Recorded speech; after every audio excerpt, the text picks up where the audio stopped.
সবাই happy new year, সবাইকে জানাই হ্যাপি নিউ ইয়ার নতুন বছরে।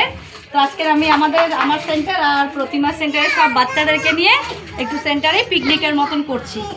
তো পিকনিকে আমাদের আইটেম সেরকম কিছুই হয়নি, খিচুড়ি, বাঁধাকপি আর আলু ভাজা, পাঁপড় ভাজা আর ডিম তো আছে, সেটা তো আছে। আর আমরা সব করেছে আমাদের এই যে এই ভাইয়ের বউ করেছে, এই সব করেছে, এর জন্য সব কিছু হয়েছে। আমার একার পক্ষে কিছুই নেই। আবার বাচ্চাকে দেখো, বাচ্চাকে সবাইকে দেখো,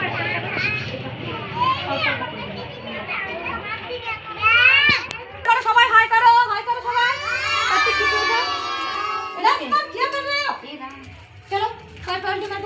চলো হাই করো, হাই করো। হ্যাঁ, এই দিকটায় লাকি, কৃষ্ণ, একটা প্লেট।